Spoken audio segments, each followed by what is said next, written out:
This notebook that I use for my notes is almost done. I mean, look, it doesn't have the back anymore. I mean, it's fucking weathered, but it's only got a few more pages to go. This is crazy. I kind of only just realized that as I wrote down the title of this episode. So today we are doing Windbreaker episode 3. I've really enjoyed this show so far. We've got some great characters, and I'm really excited to get into the story, the meat of the story, whatever that shall be. Because so far the characters have been great and the animation has been phenomenal. So we know it's hitting on those sides of things. Now it's really just about like, is the actual story going to be like legit, you know, that because that's a big thing. This show could have amazing characters and fight scenes and voice acting and animation, and then but it also could have like a pretty standard story. I don't know. I feel like this show, like, I didn't know about it before I started watching it, but since then I've heard people talking about how the original, the source material is good. So I feel like, I feel like there's some potential here. I'm looking forward to whatever the potential is going to be. But I hope it means that there's going to be a cool story to it. But let's find out. This is episode 3. Make sure to support this video if you can. I'm a small channel, so any support that you can give me would help me out a lot. Liking the video, commenting down below, subscribing to the channel, and I have a Patreon account in the description below if you want the full-length versions of these reactions, as well as early access exclusive videos, lots of other stuff like that. Okay, let's jump into this. This is Windbreaker episode 3.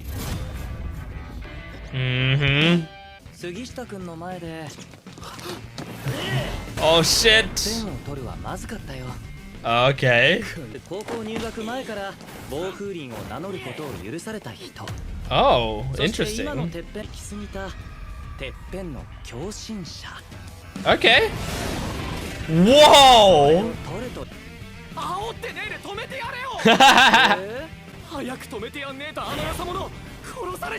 So far he's doing well. Oh no, except for that trip. Whoa. Whoa! Kick him. Oh! That's fucking legit.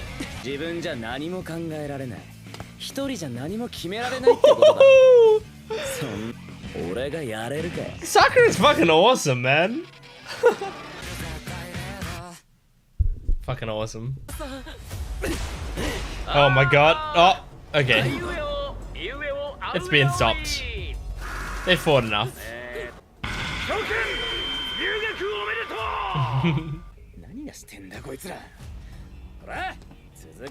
He's so itching to fight. No, everyone listens. There's respect here. Furin rep. Hajime. He's what you're aspiring to. He reminds me of Gojo. It's like everyone in this school is like not exactly how they appear.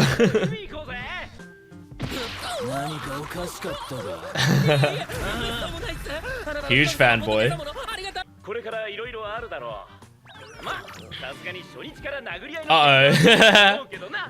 Uh-oh. Yeah, kinda.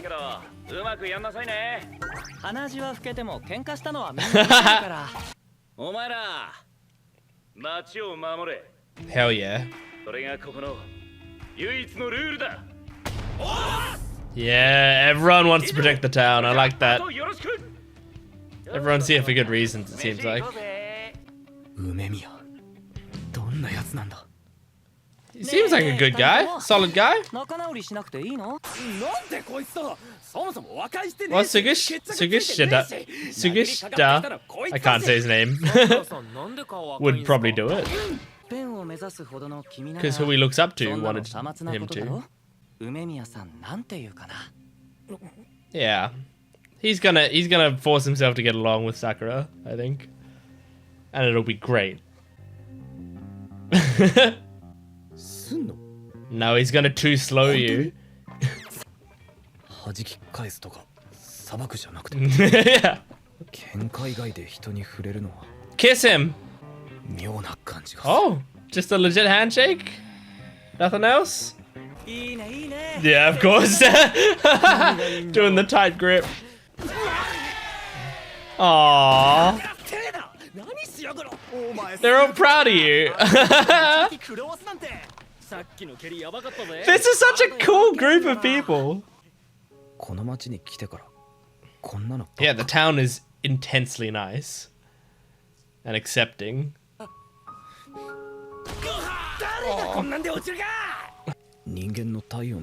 Aww. Someone needs more hugs.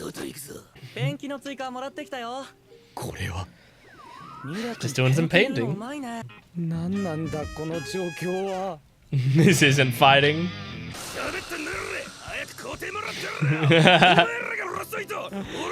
Rose the fuck out of his ass.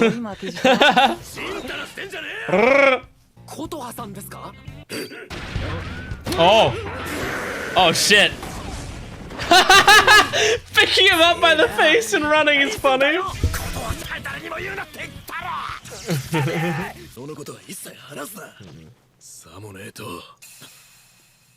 He pulls out this. You see that in the OP, he always takes out that box. Ooh. The 4 kings. Tamon team. Got it. Just do some nice good deeds, I bet.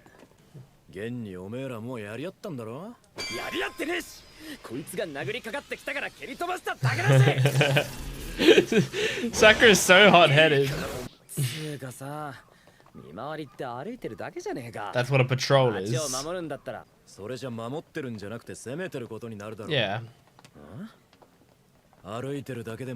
People see you and they feel safer. Yeah. It's about the look of it. It's panopticism, kind of. Aww. I love people yelling their good deeds in an angry voice.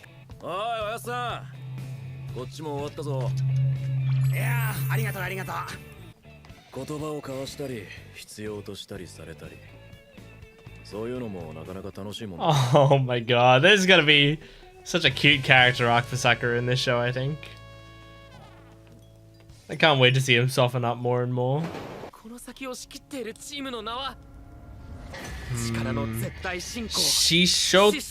Shistoren. Of course. Uh-oh. You gotta save him. Oh no! Is Sakura the first one in? Oh. Oh shit. Oh, it's Sakura and Sugishita. They're like working together, kinda. They have similar values.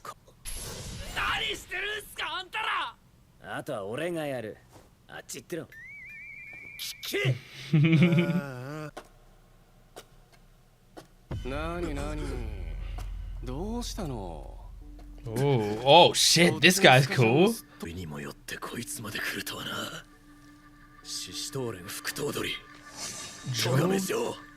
Togame Jo.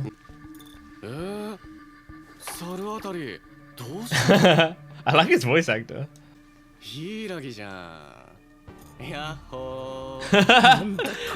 This guy's like Gojo, kinda.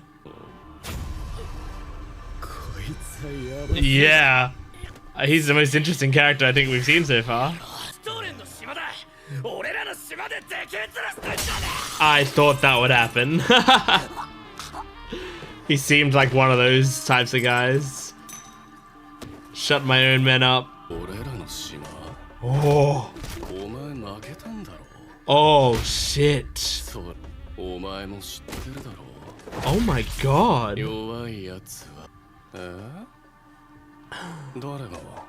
Oh my god. This weak thing? Yeah.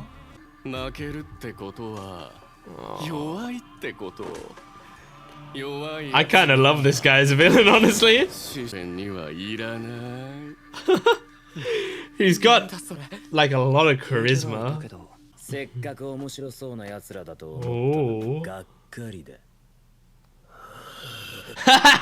So already, like, oh my god, we gotta deal with this. This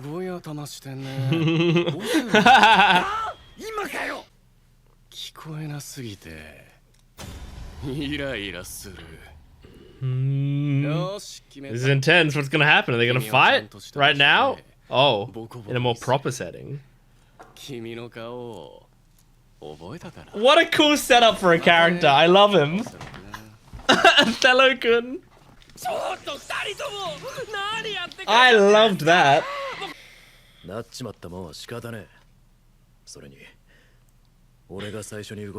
Oh, that's nice.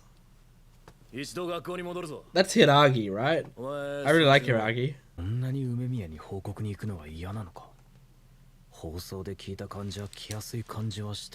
Is he actually like really scary?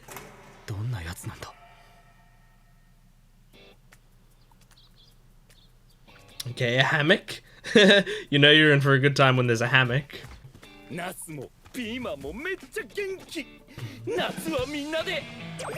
Aww, he seems like a nice guy.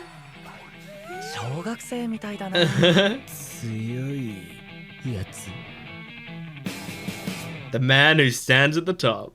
That was really good. Yeah, we've got some good characters in this episode. Like some great setup. I think I have to talk about Jo Togame because he was such a cool character to come across right now. Like that character has made me more excited for this show in general. I mean, it was a great introduction to him. We've already set up like a minor rivalry and you know, like I wanna beat him, but I love that they did that because I didn't want to fight him right here and now. And so I'm glad that we didn't. I'm glad that he was like, I want to do this in a more proper setting. But I love when shows do, you know, character setups earlier than they need to. Like that's always very good, is when a show does a character setup because we're gonna come across them in a future thing. That's always really exciting. I think I really want more shows to do that sort of thing. I mean, like a lot of shows already do. I'm not saying that shows don't. Most shows do it. But like, I like shows to really lean into it and do character setups like super far in advance. And so like you're constantly setting up these characters for the future. And so like, for example, when we're like building up to whatever the Togame fight is gonna be, I want them to be setting up like 2 other villains in that time, you know? And then when we're fighting those villains, we're setting up even more villains in that time, you know? So that it just feels like there's constant build up to something better, you know? Like I feel like that's what stuff like One Piece does very well. One Piece is constantly like, you know, once you get past the initial episodes of One Piece, like early episodes of One Piece, it is kind of like you get somewhere and there's a villain there, and then you fight that villain there. But like as you get further and further into the show, they're setting up more and more and more and more things that are happening later in the show that like at a certain point, at least where I'm watching it on my Gent Watches One Piece channel, I'm in episode 400 something, 420 something. At this point in the show, it's like every few episodes is like a major payoff and setting up more stuff to be paid off in the future. And it's such satisfying storytelling when shows do that. So I really like this. This is just like one character being set up, but I really like this setup, and I just hope there's a lot more, because there are a lot of characters in the OP and stuff. So I hope they do like this sort of setup for a lot of different characters. But he was very cool. I like his vibe. His voice actor sounded great. And I mean, he's clearly a scumbag, and that like it's weird to be so excited about a character that's a horrible person. But I'm excited because he's horrible. I'm excited because it's so easy to hate this guy. But also he is like such cool design and stuff that like it'd just be a fun villain. So I like that a lot. I also like, okay, so Sugishita. I don't know why I'm struggling with the names in this show for some reason. Like, I'm normally great with Japanese names, but for some reason the name Sugishita doesn't roll off the tongue for me. But he's like a fanatic. He cares about the top spot, and they said he looks upon the top spot with like worship. So he specifically would be like worshipping what's the name of the top guy? Hajime Umemiya, right? And so he like looks up to that guy and respects him a lot. And so but he sort of like does it very blindly. So he was pissed off at Sakura because Sakura is like trying to take down the top spot essentially. And he's just like a classic like stan online that will just like, you start saying something shitty about, I don't know, Taylor Swift, and then you'll just get like these people rampaging and attacking or whatever, you know. So I kind of like it. I think it's a fun character, and I like also that both him and Sakura were both the first ones to jump in and, you know, like do, I guess, the right thing. I think that's very, very cool because it shows like both of them don't have hesitation. It seems like both of them do share values and they could get along if they, you know, if they only let themselves do that. Because I think it's like, that's always a really cool thing to show. Like in Haikyuu does it as well. There's two characters in Nekama that like they show a sequence of them like disagreeing on everything, but there's like one particular aspect that they agree on, and that's they both want to go to nationals with volleyball. But it's like they disagree on everything else, but since they agree on that one thing, you just know how alike they are. And it's the same here. It's like these two clearly like have a huge problem with each other and fight each other the first time they meet each other, but they have similar values at heart, which is just cool to see, you know. I mean, this show seems like it is really all about the heart of people, which I think is a beautiful thing to have as your main theming in a fighting show like this. In a show that like actually like these are a bunch of delinquents fighting one another in street brawls or whatever, but these are also the most like warm-hearted people you'll come across deep down. It's really nice. It's, you know, it's a perfect sort of show for a don't judge a book by its cover theme. So I love it. This is a fun episode. This is a fun show overall. I wonder if Sasaki, who they saved at the end there, is actually gonna be like a part of the show, or if he's just like a one-off character. Because he seems like he could be the kind of person that they like take in and take under their wing, and he joins them and it's all great. Or he could just be like he was the catalyst to get this story going. I don't know. Yeah, I mean, I also love Hiragi as well. Hiragi seemed like, you know, again, another character that's like, he yells a lot, he's hot-headed, but he seems also like a good guy. And I think towards the end there, he was like, I'm sorry, I should have jumped in first or whatever. And he like took responsibility for it. Like instead of, like he was frustrated a little bit, but instead of getting pissed off at them, he apologized to them. So I think that's just, these are full of great guys. It's really nice. So yeah, anyway, but I will say this was the first kotoha-less episode. Like she wasn't in it. She was mentioned in it, but she wasn't in the episode, and that's a shame. That's a waste. Put her in every episode doing something, but I understand why she wasn't in the episode, but it's sad to me because I love her. Anyway, that was Windbreaker episode 3. Thank you so much for joining me. Make sure to support the video if you can, liking, commenting, subscribing, and go to my Patreon account for full-length early access and exclusive videos. I will see you next time. Goodbye.